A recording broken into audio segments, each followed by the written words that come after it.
अस्सलामु अलैकुम वरहमतुल्लाहि। अल्हम्दुलिल्लाहि रब्बिल आलमीन, अस्सलातु वस्सलामु अला सय्यिदिल मुरसलीन व आलिहि ताहिरीन व अहलि बैतिही व सहबिही अजमाइन। औज़ु बिल्लाहि मिनश शैतानिर रजीम, बिस्मिल्लाहिर रहमानिर रहीम। यत्लू अलैहिम आयातिही व युज़क्किहिम व युअल्लिमुहुमुल किताब वल हिकमा। क़ाला रसूलुल्लाह सल्लल्लाहु अलैहि वसल्लम, अल उलमा वरसतुल अंबिया। अम्मा बाद, आज का मौज़ूए बहस गुज़श्ता से पैवस्ता ही है। साबिक़ा गुफ्तगू की ही ये कड़ी है। तनकीद के आदाब, तनकीद की शराइत, तनकीद के असूल व मुबादियात,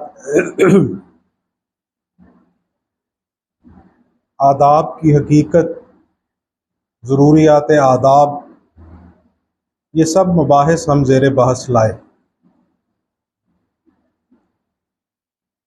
और ये भी अर्ज़ किया गया कि सूफिया हों या फ़ुक़हा हों, इख्तलाफ इल्मी उम्मत के अंदर हमेशा से मौजूद रहा है, लेकिन वो इख्तलाफ जिस दर्जा केरे मुज़ल्लत में गिर चुका है और जिस दर्जा पस्ती का शिकार हो चुका है, उसकी मिसाल तारीख़ में नहीं मिलती। कुफ्र का फतवा लगाना, दूसरे को मुर्तद करार देना और दीन से खारिज करना, ये आजकल के मुफ्तियान का ओढ़ना बिछौना और वतीरा बन चुका है। गोया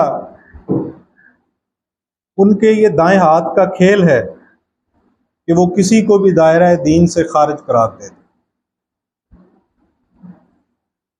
हमारी जो गुफ्तगू है वो एक स्कॉलर के एक जुमले की बुनियाद पे उस्तवार हुई। उन्होंने इख्तलाफ मुतलकन तसव्वुफ के साथ इस तरह किया कि जिस तरह उम्मत में पहले कभी नहीं किया गया। उन्होंने कहा कि तसव्वुफ इस्लाम के अंदर एक मतवाज़ी दीन है। तसव्वुफ इस्लाम के अंदर एक अजनबी पौधा है। मैंने ये अर्ज किया पिछली गुफ्तगू के अंदर कि शख्सी तौर पे सूफिया के साथ, उलमा के साथ उम्मत के अंदर इख्तलाफात हुए हैं, इख्तलाफात रहे हैं, लेकिन मुतलकन तसव्वुफ को गैर इस्लामी करार दे देना और मुतलकन सूफिया को दायरा दीन से खारिज करार दे देना, ऐसा कभी भी नहीं हुआ। और फिर ये कहा गया कि दीन के अंदर मदारिज मौजूद नहीं है, जबकि मदारिज कुरान करीम में डिस्कस हुए। फरमाया गया कि ये लोग कहते हैं कि हम मोमिन हैं, ए महबूब सल्लल्लाहु अलैहि वसल्लम इनसे फरमा दीजिए कि तुम मुस्लिम हो, मोमिन नहीं हो। इसका माना यह हुआ कि इस्लाम कैटेगराइज करता है, डिवाइड करता है कि मुसलमान और होता है, मोमिन और होता है। जो शख्स ज़बान से इकरार करे वो कानूनी तौर पे दायरा इस्लाम में दाखिल होता है, और जो उस इकरार को अपने वजूद पे नाफिज करे उसे मोमिन कहते हैं। जो अल्लाह को माने उसे मुसलमान कहते हैं, और जो अल्लाह की माने उसे मोमिन कहते हैं। और ये फ़र्क मरातब कुरान की अव्वलीन तशरीह हदीस के अंदर भी मौजूद है। इमाम बुखारी ने इस रवायत को सही बुखारी में बयान किया। वो रवायत दर्ज करते हैं कि रसूलुल्लाह सल्लल्लाहु अलैहि वसल्लम तशरीफ फरमा थे, सहाबा मौजूद थे, अचानक से एक शख्स हाजिर खिदमत हुआ। अब सहाबा रवायत करते हैं कि हम उस शख्स से वाकिफ ना थे। वो शख्स उस बस्ती या करिया का भी ना था, लेकिन उसके चेहरे पे कोई थकन के आसार भी मौजूद नहीं थे। ये सहाबा रवायत करते हैं और इमाम बुखारी ने इस रवायत को दर्ज किया, यानी असहा तरीन दर्जे की ये रवायत है। वो शख्स रसूलुल्लाह सल्लल्लाहु अलैहि वसल्लम के सामने आके दो जानू बैठ गया, जिस तरह हम नमाज में बैठते हैं, और उसने सवाल किया कि या रसूलल्लाह सल्लल्लाहु अलैहि वसल्लम, इस्लाम क्या है?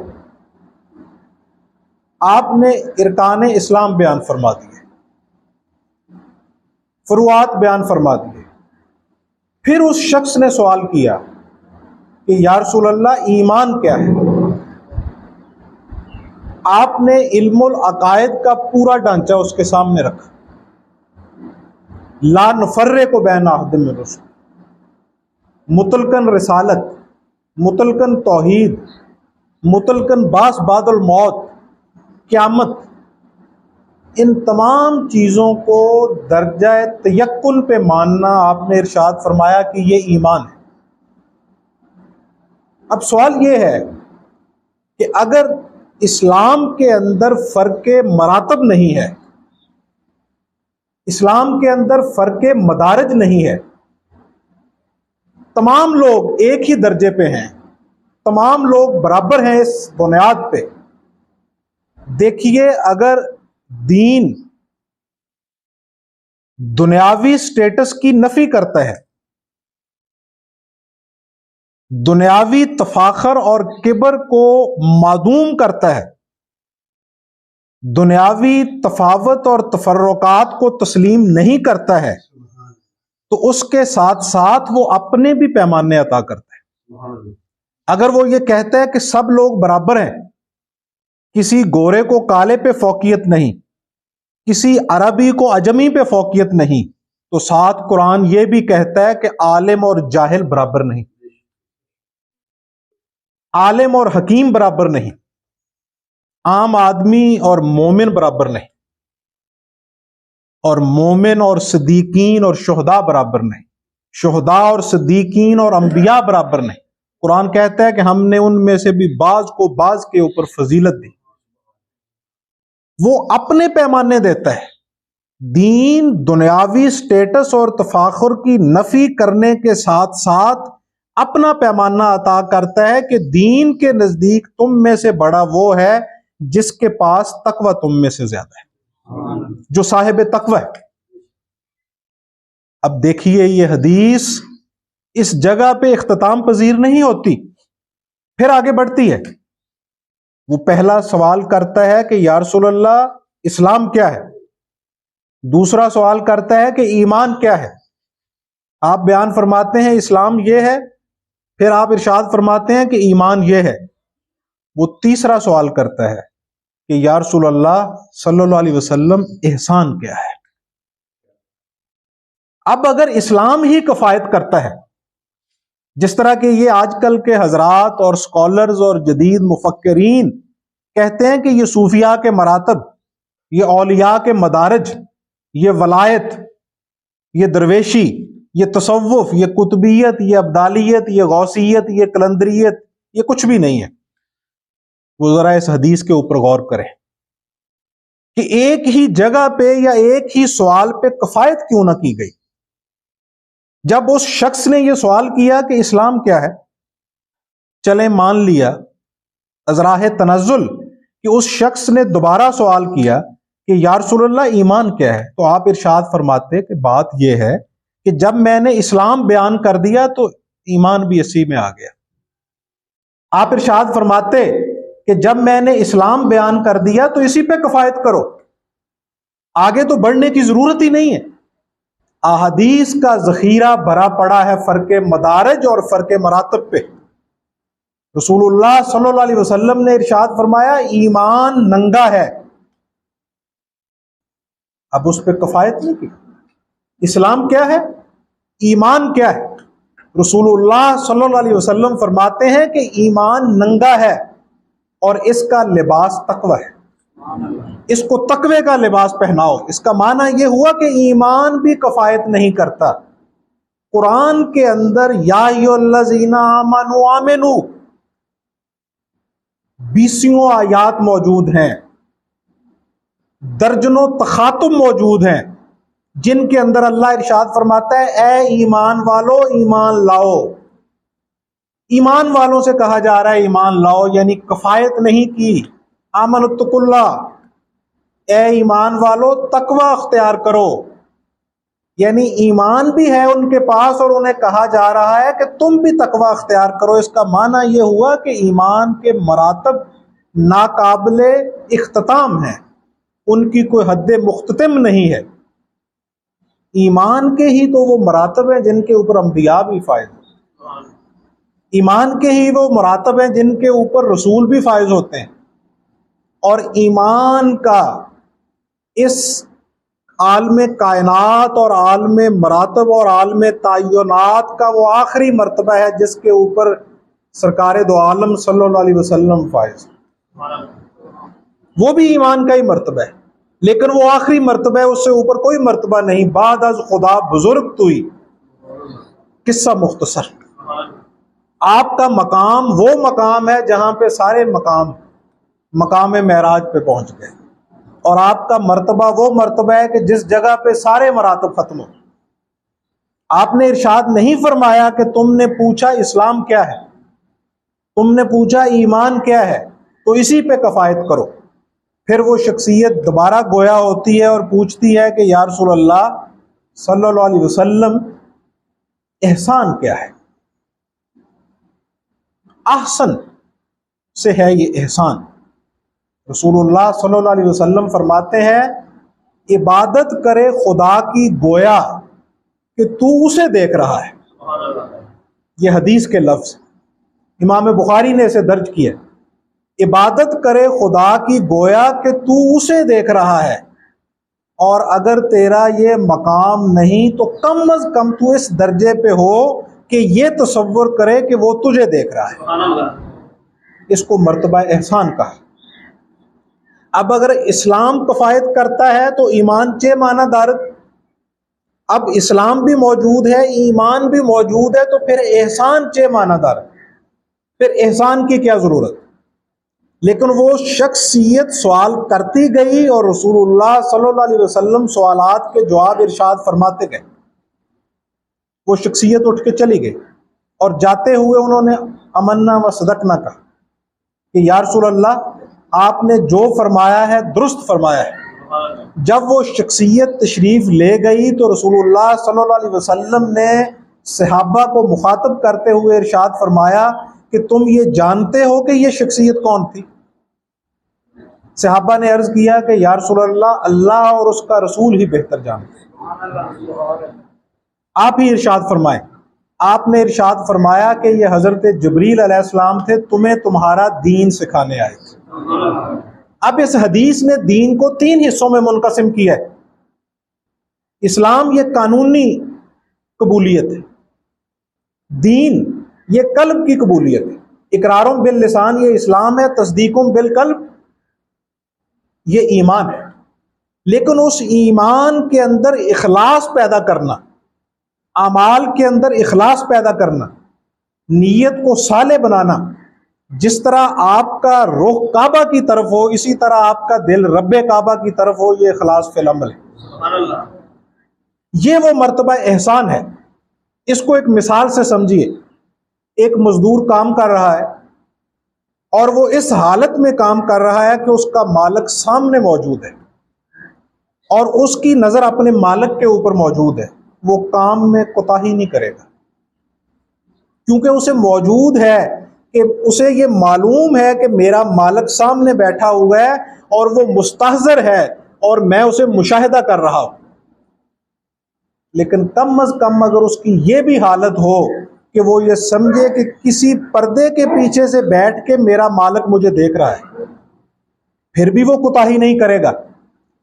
तो दीन 3 दर्जों में मुनकसिम हो गया कुरान करीम की इन आयात के तनाजुर में और इस हदीस के तनाजुर में। इस्लाम अल्लाह को मानना, ईमान अल्लाह की मानना, एहसान उस माने हुए को अल्लाह के लिए करना, उसके अंदर मखलूक की शमूलियत ना हो। हम शिरक की बात करते हैं, जिस तरह अल्लाह की ज़ातो सिफ़ात में किसी को शरीक ठहराना ये शिरक है, इसी तरह अल्लाह की इबादत में किसी को शरीक ठहराना भी शिरक है। और अल्लाह की इबादत में शरीक ठहराना फ़कत ये नहीं कि आप किसी बुत को सजदा कर दो, आप गैरुल्लाह को सजदा कर दो तो ये शिरक है, ये भी शिरक है। लेकिन हर वो चीज़ शिरक है जो अब्द और माबूद के दरमियान में हायल हो जाए। मौलाना अब्दुर रहमान जामी अलैहिर्रहमा तो इस दर्जा हसास है कि वो फरमाते हैं कि मैं अपने महबूब का जिक्र भी कलम बंद नहीं करता, मैं अपने महबूब का जिक्र भी किसी कागज़ के ऊपर रकम नहीं करता। वो कहते हैं वो इसलिए नहीं करता कि मैं ये नहीं पसंद करता कि मेरे यानी मुहिब और महबूब के दरमियान में कागज़ और कलम हायल हो जाए, इसे भी मैं नापसंद करता हूँ और खिलाफ अदब और खिलाफ मोहब्बत और खिलाफ इश्क गर्दानता हूँ। और मैं ये समझता हूँ कि ये शिर्क फिल मोहब्बत है कि मुहिब और महबूब के दरमियान में कागज़ और कलम सरायत कर जाए, कागज़ और कलम हायल हो जाए। तो अब हम जब नमाज पढ़ते हैं, जब हम रोज़ा रखते हैं, जब हम हज करते हैं, जब हम ज़कात अदा करते हैं, इनके अंदर अगर मखलूक की रज़ा, मखलूक की खुशनुदी और रिया का शायबा भी दर आए तो हमारी ये इबादत अल्लाह के लिए नहीं होंगी बल्कि ये शिरक होगा, क्यों हमारे उस सजदे का मरकज़ और महवर अल्लाह की ज़ात नहीं है। इसीलिए तो अल्लाह ने ये इरशाद फरमाया है कि रोज़े की जज़ा मैं हूँ।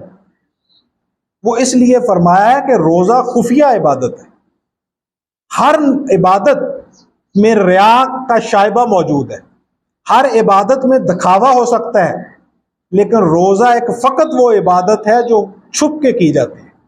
सिर्फ रोज़ा रखने वाले को इल्म होता है कि मैंने रोज़ा रखा है, उस यानी अब और माबूद के दरमियान वो इबादत मौजूद है, इसलिए उसकी जज़ा अल्लाह ने फरमाया मैं हूँ, यानी मेरा कुर्ब है। नमाज के लिए ये नहीं इरशाद फरमाया, ज़कात के लिए ये इरशाद नहीं फरमाया।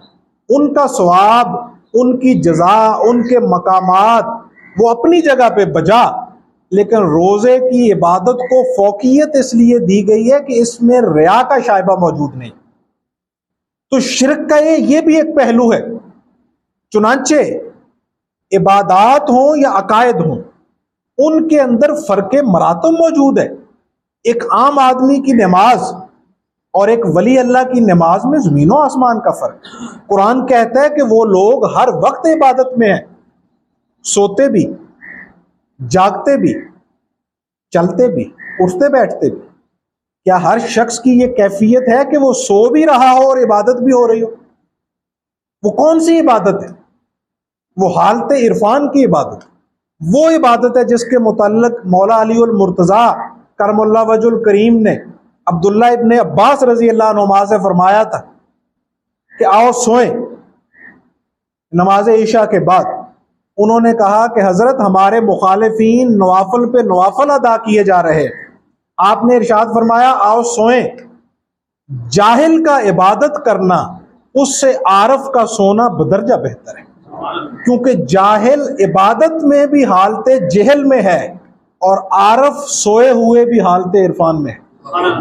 वो सोए हुए भी हालत हजूरी में है, क्योंकि वो जब सो भी रहा होता है तो रसूलुल्लाह सल्लल्लाहु अलैहि वसल्लम का ये इरशाद ग्रामी है। आपने इरशाद फरमाया कि मेरी आंखें सोती हैं, दिल नहीं सोता। और मैं जिस तरह आगे देखता हूं उसी तरह पीछे भी देखता हूं। अब जिसका दिल नहीं सोएगा तो वही ये कहेगा ना कि जो दम गाफिल सो दम काफिर। यानी सूफिया ये फरमाते हैं कि हमारी तो हालते गफलत जो है उसको हम हालते कुफर समझते हैं। एक लम्हे के लिए हमारा ताल्लुक अल्लाह से मुनक़ते हो जाए तो उस हालत को हम हालते कुफर समझते हैं। ये कनेक्शन जो है, ये इत्तसाल जो है, ये कुर्ब जो है, ये मतलूब है ईमान को, और ये मर्तबा एहसान के नतीजा में पैदा होता है। और जब ये मर्तबा एहसान अता होता है तो फिर वो मकाम तौहीद अता होता है। और मैंने पिछली गुफ्तगू में ये कहा था कि हम ये जायजा लेंगे कि असल तौहीद है किसके पास। असल तौहीद सूफिया के पास है। तौहीद का माना क्या है, पहले इसको समझ लीजिए, सादा अल्फाज में समझिए कि तौहीद का माना क्या है। अल्लाह को एक मानना, ज़ात में, सिफात में, अफ़ाल में और वजूद में। ज़ात में, सिफात में, अफ़ाल में और वजूद में अल्लाह को एक मानना। इलाहुकुम इलाहुम वाहिद, एक मानना, ये तौहीद है। ये तो तौहीद का पहला मर्तबा हो गया। अभी हमने तमहीदी गुफ्तगू में ये अर्ज किया है कि कुरान और हदीस फ़र्क मरातब बयान करती है ईमान। उसमें वो इस्लाम को भी बयान करती है, उसमें वो ईमान को भी बयान करती है, उसमें वो एहसान को भी बयान करती है, और उसमें वो फ़र्क मरातब बयान करते हुए उन लोगों के उस कौल की नफ़ी करती है। और कुरान में सराहतन कहा गया कि आप इनसे फरमा दीजिए कि तुम ये ना कहा करो कि हम मोमिन हैं। तुम मोमिन नहीं हो, तुम मुस्लिम हो। इसका माना हुआ कि तौहीद के मरातब हैं। ये तौहीद का पहला मर्तबा है कि अल्लाह को ज़ात और सिफात में एक मानना, और तौहीद का दूसरा मर्तबा है अल्लाह की मानना। इन दोनों बातों में ज़मीन और आसमान का फ़र्क है। अल्लाह को एक मानना आसान है, लेकिन अल्लाह की मानना यह मुश्किल है। ला, ये तौहीद की बुनियाद है। इल्लल्लाह तो उसकी अमारत है, लेकिन उसकी बुनियाद ला है। अब ला किसकी नफी करता है? तमाम माबूदाने बातिल की। जब वो माबूदाने बातिल की नफी करता है ला, तो उसमें आपके रज़ाइल भी शामिल है, उसमें आपकी नफसानी ख्वाहिशात भी शामिल है। खाकसार ने एक जगह पे कहा था कि बस नफ्स ही ठहरता है फानी सो है जुनैद, बस नफ्स ही ठहरता है फानी, कुल्लो नफ्सिन जायकातुल मौत, कुल्लो जातिन जायकातुल मौत नहीं कहा। बस नफ्स ने ही मौत का जायका, बस नफ्स ही ठहरता है फानी सो है जुनैद, ये मर गया तो खतरा और खौफे अजल गया। अरे तकबीर, अल्लाह अकबर, अरे रिसाला या रसूलल्लाह, अरे हैदरी या अली। अब वो जो ला है वो नफी आपके स्टेटस की भी करता है। ये तौहीद के मरातब है। वो ला आपकी असबियत की नफी भी करता है, वो ला आपकी कौमियत की नफी भी करता है, वो हर बुत की नफी करता है। और कौमियत भी एक बुत है, लिसानियत भी एक बुत है, असबियत भी एक बुत है, तकब्बुर भी एक बुत है, कौमियत भी एक बुत है, तफाखुर भी एक बुत है, स्टेटस भी एक बुत है। जो कुफारे अरब थे उन्हें रसूलुल्लाह सल्लल्लाहु अलैहि वसल्लम के नैरेटिव से खतरा क्या था, उन्हें तकलीफ क्या थी? रसूलुल्लाह सल्लल्लाहु अलैहि वसल्लम अगर फ़कत इखलाकियात की बात करते तो इखलाकियात तो कॉमन वैल्यूज़ हैं, इखलाकियात तो पेटेंट वैल्यूज़ हैं, वो तो दुनिया में जारी सारी हैं। असल में उन्हें तकलीफ इसी कलमा से थी, कलमा शहादत से थी, कलमा तैयबा से थी, कलमा ला से थी। क्योंकि ये जो ला है ना, इसी का नतीजा था कि हज़रत बलाल जैसा आदमी जो कबल अज़ीं गुलाम था वो हज़रत उमर जैसे आदमी के पास बैठा था। इसी ला का नतीजा था कि हज़रत उमर जैसा आदमी हज़रत बलाल जैसे आदमी को या सैयदी कह के मुखातब करते हैं, ए मेरे सरदार। और इसी ला का नतीजा है कि रसूलुल्लाह सल्लल्लाहु अलैहि वसल्लम ने जो आका थे उन्हें गुलामों के साथ बैठा दिया, और जो गुलाम थे उन्हें आकाई अता फरमा दिया। और इसी ला का नतीजा था कि रसूलुल्लाह सल्लल्लाहु अलैहि वसल्लम ने फरमाया कि बलाल चलता ज़मीन पे है, बलाल चलता ज़मीन पे है, लेकिन इसके पाँव की आहट आसमान पे सुनाई देती। ये उसी ला का नतीजा था कि आपने ज़बर को ज़ेर कर दिया और ज़ेर को ज़बर कर दिया। ये उसी ला का नतीजा था कि आपने गैन को ऐन कर दिया और ऐन को गैन कर दिया। वो हर चीज़ तब्दील करके रखती। उनका तफाखर, उनकी असबियत, दरअसल वो जो कुफारे अरब थे, वो सरदारान कुरैश थे, उनके स्टेटस की अमारत हिलना शुरू हो गई थी इसी ला से। ये वो ला है जो आपकी भी नफी करेगा, आपके इरादे की भी नफी करेगा, आपकी जात की भी नफी करेगा, और फिर नतीजा वही निकलेगा जो सूफिया का फना फिल्ला का मकाम है। सूफिया जो कहते हैं अल्लाह में फना होना, ये इस्तिंबात कुरान और हदीस से है।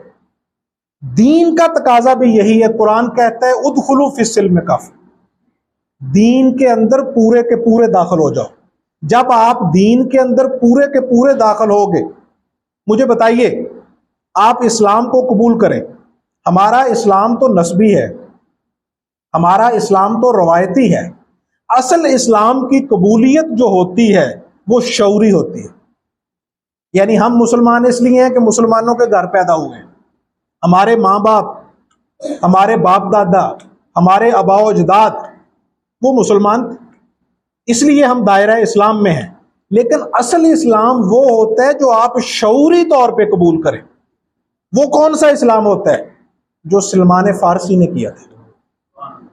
कमो बेश मुअर्रिखीन ने लिखा है कि उनकी उम्र 150 साल थी, और उस अरसे में वो 20 जगह पे गए, 20 मकातब का मुतालिया किया। कभी मसीही बने, कभी पारसी हुए, कभी मजूसी बने, कभी साइबी इज़म, कभी यहूदियत इज़म उन्होंने कबूल किया। लेकिन उनकी तिश्नगी नहीं बुझी, उनकी प्यास नहीं बुझी, वो तिश्ना तलब रहे। बिल आखिर रसूलुल्लाह सल्लल्लाहु अलैहि वसल्लम के दर अक़दस पे आके दस्तक दी तो उनकी प्यास बुझी। और फिर वो जो शऊरी इस्लाम था, उसका ये नतीजा था कि जब उन्हें कोई सलमान फारसी कहता तो नाराज़ी का इजहार फरमाते मुझे सलमान फारसी ना कहा करो, मुझे सलमान इब्ने इस्लाम कहा करो। मेरा बाप फारसी नहीं है, मेरा बाप इस्लाम है। ये इस्तगराक दीन को मतलूब है।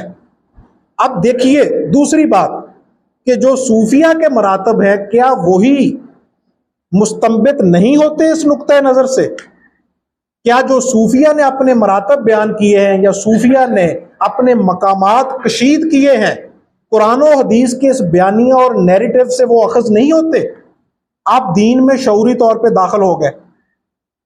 इसको एक मिसाल के ज़रिए मैं समझाता हूँ। आप किसी इंस्टीट्यूट में दाखिला ले लें, किसी यूनिवर्सिटी में आपका एडमिशन हो जाए, किसी कॉलेज के अंदर हो जाए, उसके अंदर दाखिल होने के बाद मुझे आप ये बताइए कि फिर उसके रूल आपको फॉलो करना पड़ेंगे या आप अपनी राय को वहां पे लागू कर पाएंगे? वहां के कवानीन नाफजुल अमल होंगे या आपकी राय वहां पे नाफजुल अमल होगी? आपको सरेंडर करना पड़ेगा।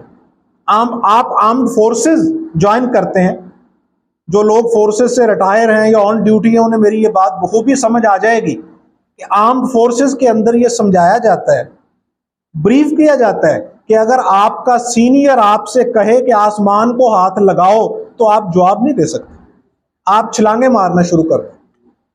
कुदरतुल्लाह शहाब ने खूबसूरत तमसील दी है ये फना फिद्दीन की, फना फिल्ला की। उदखुलू फिस्सिल्म काफ़त। उनकी बीवी के साथ मुलाकात हुई एक फौजी जर्नैल की बीवी की यूरोप में। वो कहने लगी कि मैं बहुत हैरान हूं इस बात पे कि आप लोग एक शख्सियत की अभी तक परस्तश किए जा रहे हो। उस शख्सियत को गुजरे हुए 1400 साल हो गए। सुबह सुबह उठ के ठंडे पानी से वुजू करते हो, धूप में नमाजें अदा करते हो, धूप में हज करते हो, गर्मी सर्दी भी नहीं देखते, गर्मियों में रोजे रखते हो, मुंह बंद कर लेते हो, शाम तक मुंह बंद रखते हो। इसकी क्या वजह है? इसकी क्या इल्लत है? कुदरतुल्लाह शहाब ने लिखा है कि उनकी ज़ौजा ने आगे से कहा कि मैं हैरान हूं कि एक फौजी अफसर की बीवी मुझे ये बात पूछ रही है। फौजी अफसर की बीवी मुझसे ये पूछ रही है कि तुम जो करती हो या करते हो उसकी इल्लत क्या है। और वो आगे से कहने लगी कि मुझे आप ये बताइए कि जब आपका सीनियर हुक्म दे तो सीनियर से पूछने की इजाजत है कि आपके हुक्म की इल्लत क्या है, या वहां पे सरे तस्लीम खम किया जाएगा, या वहां पे सरेंडर किया जाएगा और एब्सोल्यूट सरेंडर किया जाएगा। जब आपका बड़ा हुक्म दे तो सरे तस्लीम खम किया जाता है। तो इसी तरह जिसको हम बड़ा मानते हैं, जो उसने हुक्म दे दिया हमने सरे तस्लीम खम कर दिया। आपने फरमाया जो मैं करता जाता हूं तुम भी करते जाओ, यही दीन है। मैं जिस तरह नमाज पढ़ूं तुम पढ़ो, तुम्हारी नमाज है। मैं जिस तरह रोजा रखूं तुम रखो, तुम्हारा रोजा है। मैं जिस तरह हज करूं तुम करो। खुश रहें तुझे देखने वाले, वरना खुदा को किसने देखा है। तो आपने जो भी कुछ किया वही, यानी जिस तरह आप चलते गए उसी तरह नूर की एक लकीर खिंचती चली गई। तो बुनियादी तौर पे दीन के अंदर जब आप सरेंडर करेंगे तो आपका इरादा नहीं होगा, आपकी राय नहीं होगी। और यही वो मर्तबा है जिसको सूफिया फना फे तौहीद कहते हैं। यही वो मर्तबा है जिसको वो फना फिल्ला कहते हैं। ये तौहीद का आला मर्तबा है। और इसी तौहीद का ये नतीजा होता है कि फिर आपके अफ़ाल, आपका इरादा, आपकी सिफात, आपकी राय ये कतन मफकूद हो जाती है, ये मुतलकन मादूम हो जाती हैं। जब ये मादूम होती हैं तो फिर उस जगह पे जाके सूफी ये बरमला इजहार करता है ज़बाने हाल से कि गुफ्ता अल्लाह बवद गर्चे अज हलकूम अब्दुल्लाह बवद। रूमी इसी मकाम पे फिर ये कहते हैं कि उसका बोलना अल्लाह का बोलना है, अगरचे बज़ाहिर नजर आ रहा है कि अब्दुल्ला यानी अल्लाह का बंदा गोया है। और ये वो मकाम है जिस पे रूमी फरमाते हैं कि लोहे महफूज अस्त पेशे औलिया, कि लोहे महफूज औलिया के फिर पेशे नजर होती है। क्योंकि रसूलुल्लाह सल्लल्लाहु अलैहि वसल्लम ने फरमाया कि मोमिन की फरासत से डरो, क्योंकि वो अल्लाह के नूर से देखता है, उसके लिए फिर कोई चीज हिजाब नहीं रहती। और यही वो मर्तबा तकर्रुब है जिसका जिक्र मुहद्दिसीन ने जाबजा अपनी किताबों में किया। इमाम बुखारी ने भी ये दर्ज की है रवायत। ये मैं रवायात को कुरान करीम की आयात के साथ और अपने बयानिए के साथ जोड़ के इसलिए बयान करता हूँ ताकि नौजवान नस्ल को ये पैगाम मिले कि सूफिया के मुकाशफात और सूफिया के मरातब और उनके मकामात किताब व सुन्नत से कशीद हैं। वो किताब व सुन्नत से मरबूत हैं, वो किताब व सुन्नत से मुत्सिल हैं और कुरान व हदीस से मुस्तंबित हैं। उनका इस्तखराज और उनका इस्तदलाल कुरान व हदीस से है, वो बाहर से नहीं है। जब सूफी कहता है, बुल्ले शाह इस मुकाम पे कहता है कि रांझा रांझा कर दी नी मैं आपे रांझा होई, आखियो नी मैनू धी दो रांझा हीर ना आखो कोई, तो इनके माथे पे शकन उभरती है। ये कहते हैं ये सूफिया की बातें, ये शायरों की बातें। शायरों की बातों का भी सूरह शौरा में जो कुरान ने जायजा लिया वहां भी इस्तिस्ना फरमाया है, जाहिलून भी कहा है। और ये भी कुरान ने कहा है कि ये जो शायर हैं ये वादियों में मुंह मारते फिरते हैं, लेकिन उसमें यह भी फरमाया कि वो भी हैं जो अल्लाह से डरने वाले हैं। इसलिए सब शायर भी बराबर नहीं। रसूलुल्लाह सल्लल्लाहु अलैहि वसल्लम ने भी शायरी को पसंद फरमाया।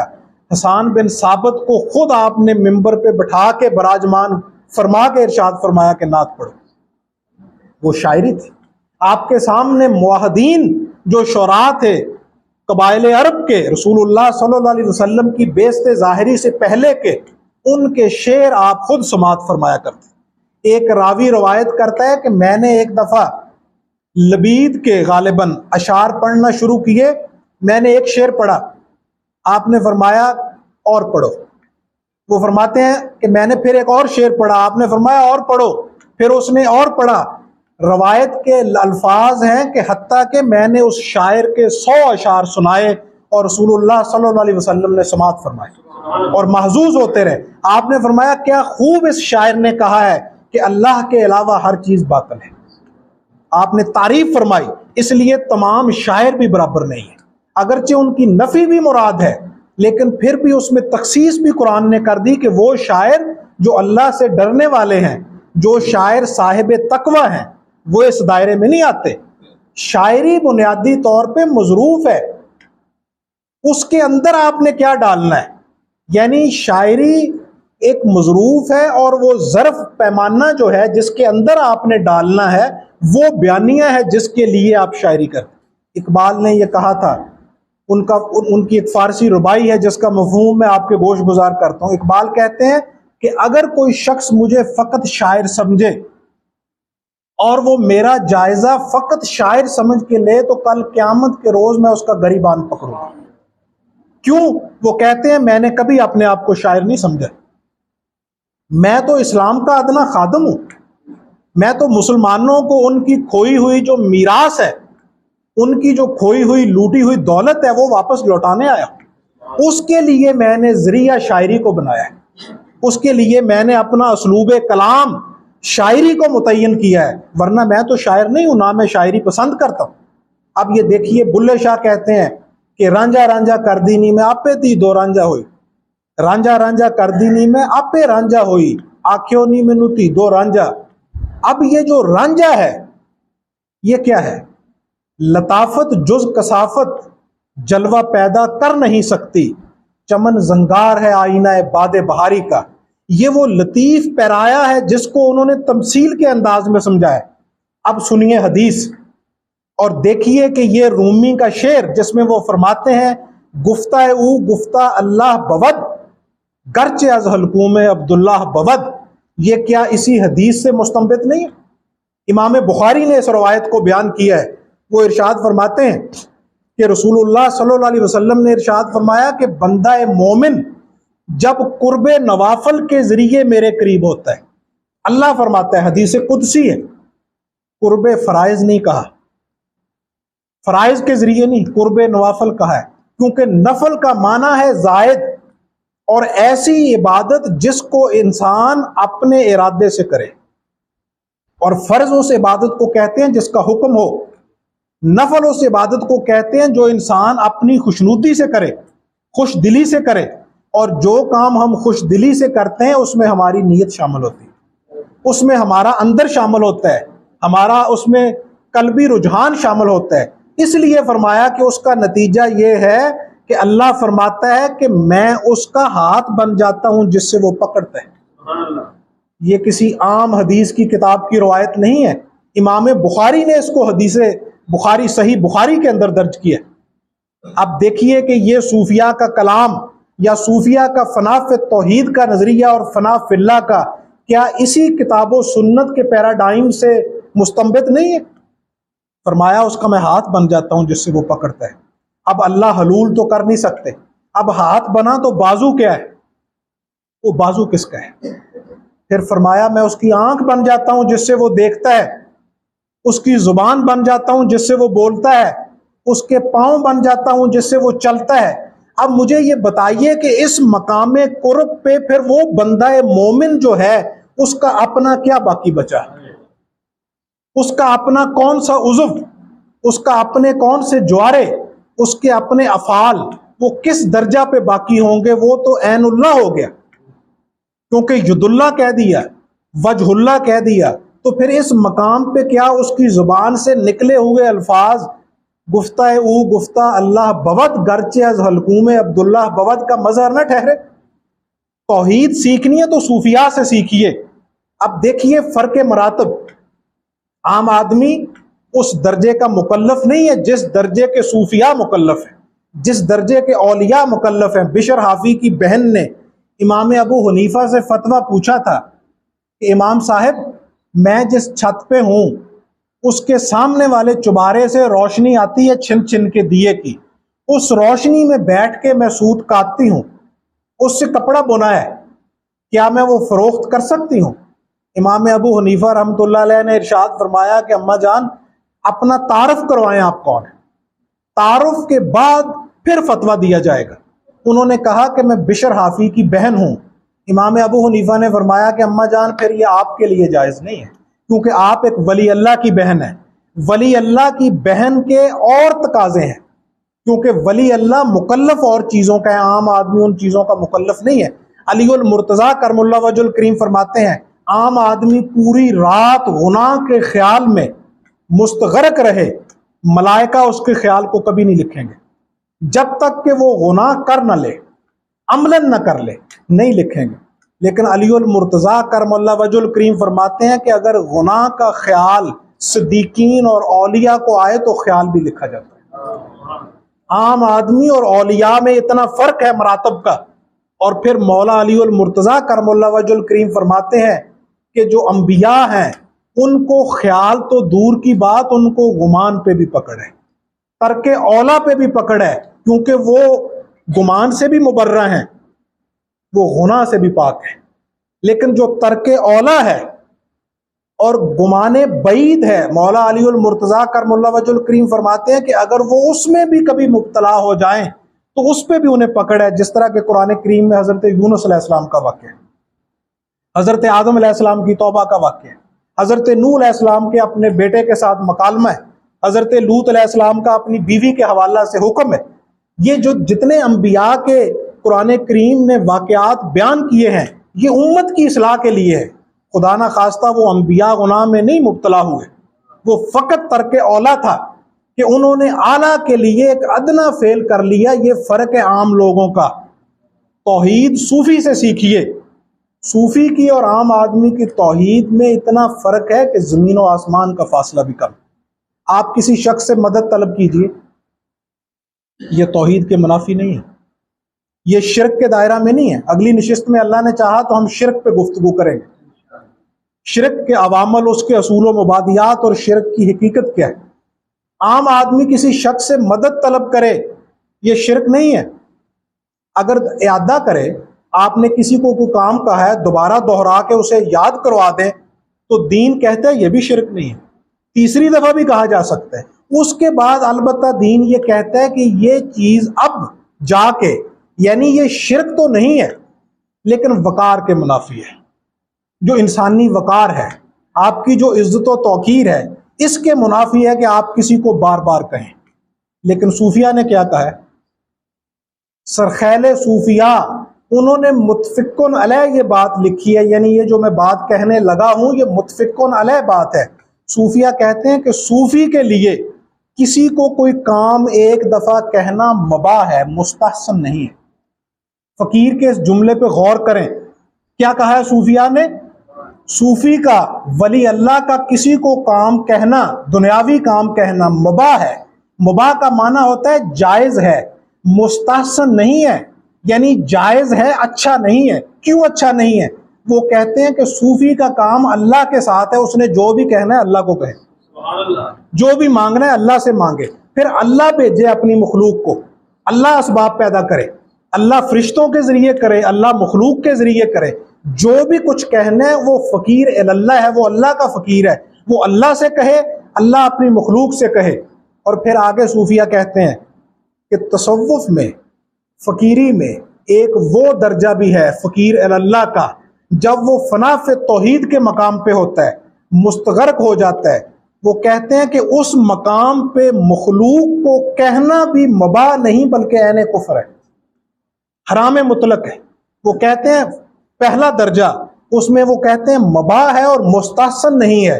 और तौहीद का आला तरीन ये दर्जा है जिस दर्जा पे वली अल्लाह फायज होता है, मकाम कुर्ब पे, मकाम इत्तिसाल पे और मकाम फना पे। उस दर्जे पे वो कहते हैं कि फकीर के लिए ये जायज़ नहीं कि मखलूक के आगे वो दस्ते सवाल दराज करे, क्योंकि जो फकीर अल्लाह है उसका काम नहीं कि उसका हाथ मखलूक के आगे फैले, क्योंकि उसका काम सिर्फ उस ज़ात के साथ है, उसका काम सिर्फ अल्लाह के साथ है। वो हाथ फैलाए, जोली फैलाए, अपना चेहरा करे तो अल्लाह की तरफ करे। आखिर पे मैं अपने वालिद क़िबला अलैहि रहमा का एक कौल गोश गुजार करके इस गुफ्तगू को समेटता हूँ। उनसे किसी ने पूछा था कि फ़कीर अल्लाह किसे कहते हैं, तो उन्होंने फरमाया कि फ़कीर अल्लाह उसे कहते हैं जिसके पास कुछ हो खाने के लिए, पहनने के लिए, और उसके पास कुछ मौजूद हो तो मखलूक की तरफ मुंह करके खाए, और अगर उसके पास कुछ ना हो तो मखलूक की तरफ कमर करके बैठ जाए और रुख अपना अल्लाह की तरफ कर ले। ये ना हो कि जब हो तो उस वक्त मखलूक की तरफ कमर करे, पीठ करे, और जब ना हो तो तालिब बन के मखलूक की तरफ रुख करे। ये फ़कीर अल्लाह के मुखालिफ बात है। फ़कीर अल्लाह उसे कहते हैं कि जब हो तो रुख मखलूक की तरफ हो, और जब ना हो तो रुख खालिक की तरफ हो और मखलूक की तरफ पीठ हो। अल्लाह तौफीकात में इजाफा फरमाए। वमा अलैना इल्लल